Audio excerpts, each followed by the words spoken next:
আসসালামু আলাইকুম বন্ধুরা। তো আজকে আমি একটা রেসিপি বানাবো, সেটা হচ্ছে আমাদের এখানে দোস্তল কচুর হচ্ছে পাতা অনেকগুলো হয়েছে সুন্দর সুন্দর। তো ওই পাতা দিয়ে আজকে ভর্তা বানাবো। তো চলো তোমাকে আজকে দেখাবো যে কিভাবে দোস্তল কচুর ভর্তা বানাতে হয় আর আমি কিভাবে বানাই। তো চলো আগে দোস্তল কচুর পাতা তুলে আনি।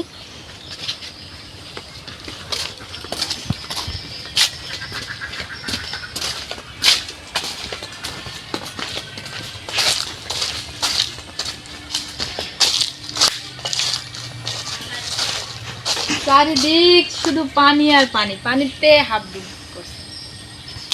ও আল্লাহ, এই যে আমাদের এখানে হাঁসটা চলে গেছে, না ঘুরে নিয়ে গেলেই খাই নেবে কুকুরে। ভিডিও করলে তো দেখা যায় না, কথা শোনা যায়। তো বন্ধুরা দেখো, এই যে দোস্তল কচুর পাতাগুলো কত সুন্দর হয়েছে। এই যে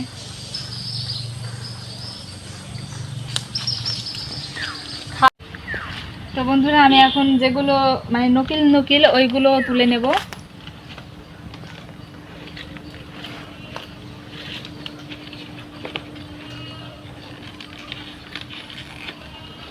আজকে বেশি কিছু রান্না করব না, আজকে দোস্তল কচুর পাতায় ভর্তাই বানাবো।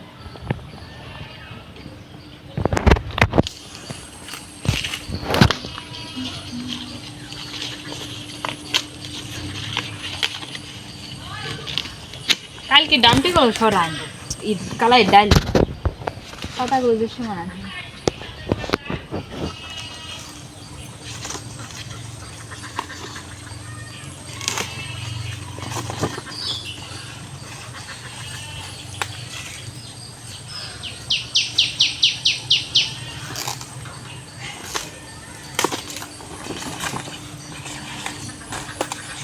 ঠিক আছে।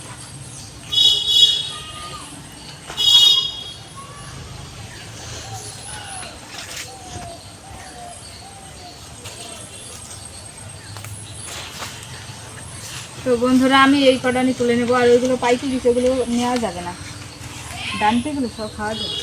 আমাদের ওল্ডার মান্ডার কি অবস্থা, আরো বড় হবে, ছাই দিতে হবে। তেলে চুলতে ছাই মানতে যা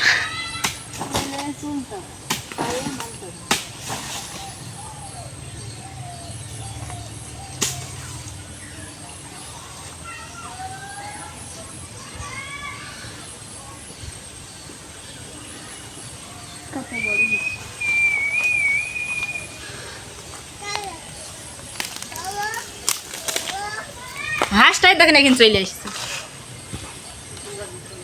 না তার আগে এসছে। কিছু লেবু সব তুলে নেবো এই দোস্তল পাতার ভর্তা দিয়ে খাওয়ার জন্য। কোন গাছ থেকে নেবো? ওই গাছ থেকে নেবো।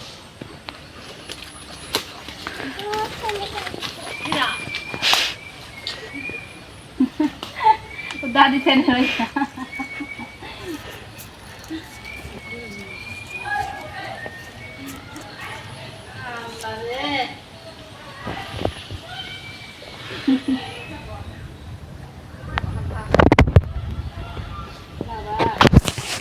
আর কাটা গাছে লেবু ছোড়া বেশি হবে। কত লেবু যে পড়ে আছে, 4টা তুলছি, বেশি তুলবো না। মা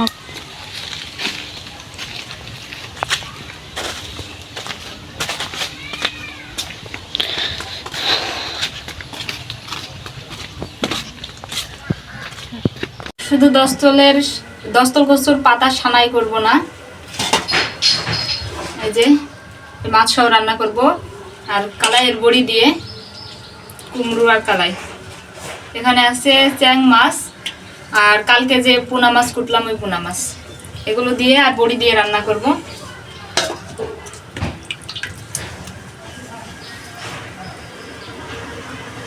এটা হচ্ছে পেঁয়াজের বড়ি, আর এটা হচ্ছে কুমড়ো আর কালাইয়ের বড়ি।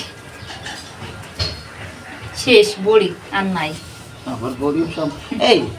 বন্ধুরা আমার সব রান্না বাড়া শেষ, এবার সর্বশেষে এই দোস্তল কচুর পাতার ভর্তা বানাবো। তো তো এই ভর্তা বানানোর জন্য প্রথমে পাতাগুলো পরিষ্কার করে ধুয়ে নিচ্ছি আখড়া আখড়া থাকতে, আর এবার কেটে কেটে আবার ধোবো।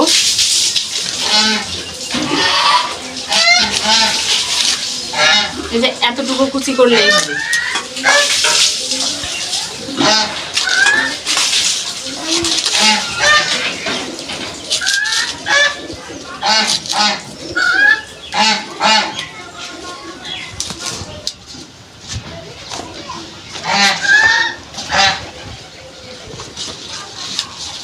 লোভে লোভে মেলা পাতায় তুলে ফেলছি, মানে দেখতে পাতাগুলো এত সুন্দর লাগছিল, অনেকগুলোই তোলা হয়েছে।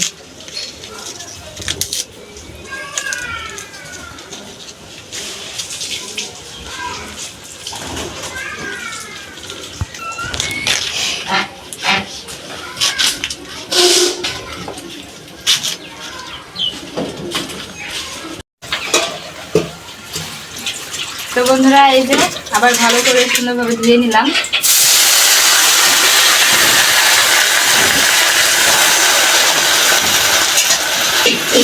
বেশি তেল দেবো না, তেল দিতে হয় না, তারপরে আমি একটুখানি দেব।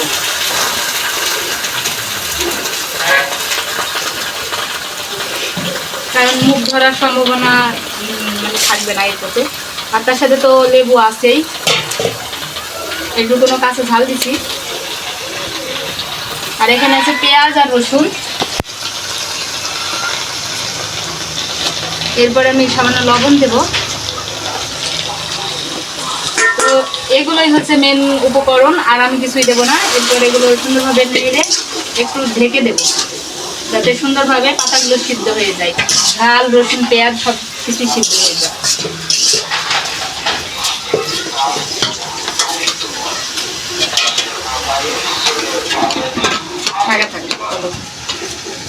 তো বন্ধুরা এই যে আমার দোস্তল কচুর পাতা সুন্দরভাবে ভাজা হয়ে গেছে। তো এবার নামিয়ে নেব।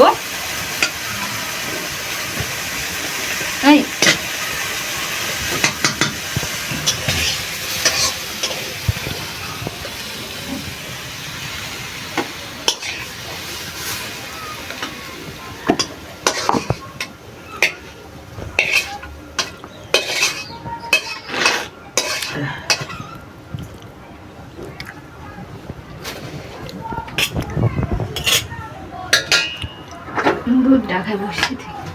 আকারে বসি তো চাকা নাকা হয়ে গেছে।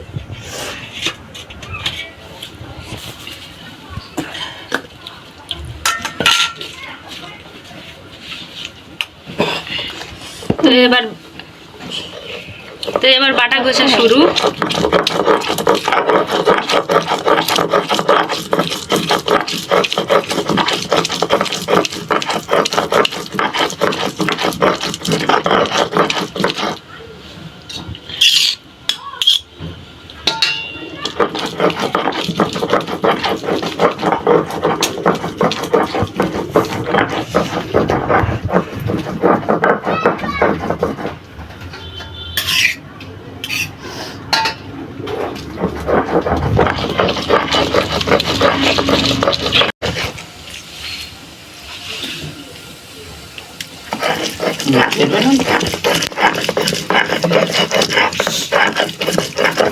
কোমরটা কই চলবে।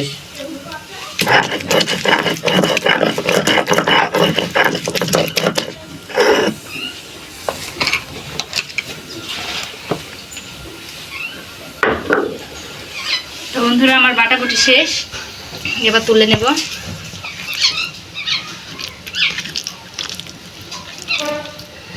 কি লবণ হয়েছে কিনা।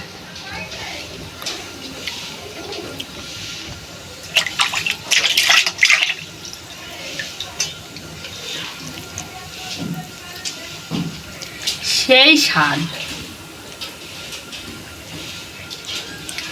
পাটায় বাটলাম, আর পাটায় ভাত মাখাবো না।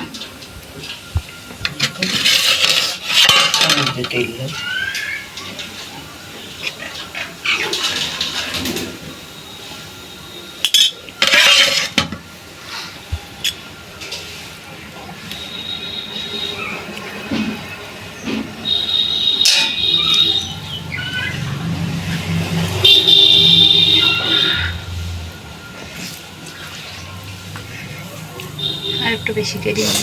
কলের পাখিটা মা মনে হয়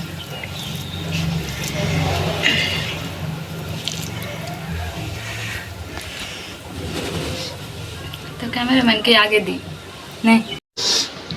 সুন্দর হয়েছে।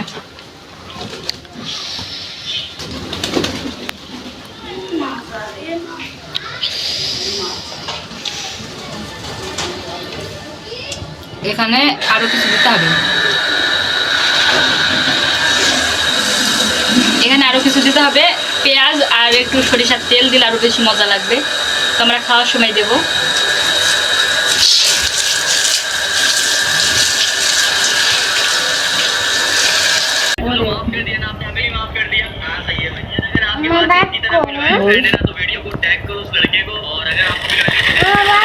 অল্প দিতে হবে, ভালো তেল তো। মেলায় পড়ি গেল।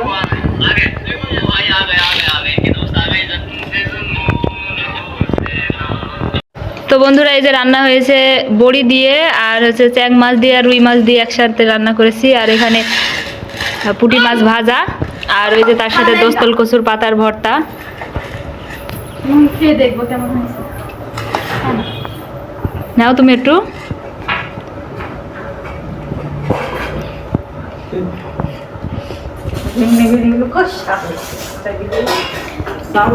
আপনি সব খাই নেন নেন। আর এই যে আমার মেয়ে বাটি নিয়ে আসছে খাইতে।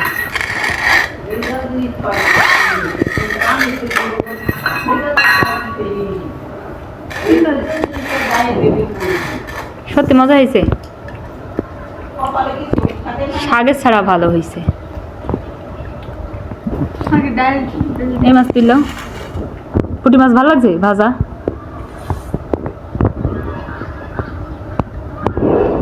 স্বাদ লাগছে মা? ওরে বাবা রে, বলো। তখন তো পাটাই মাইকে খেলাম, ভালোই লাগলো খাইতে।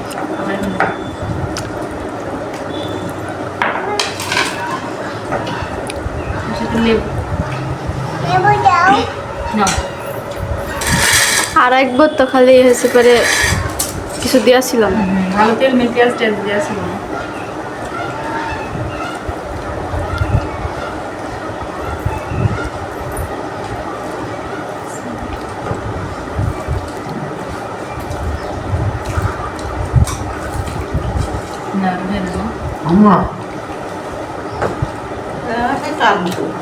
বড় লোক মাংস খায় না। তো বন্ধুরা খুব সুন্দর হয়েছে, আর তোমরা এভাবে বাড়িতে বাসায় বানিয়ে খেতে পারো।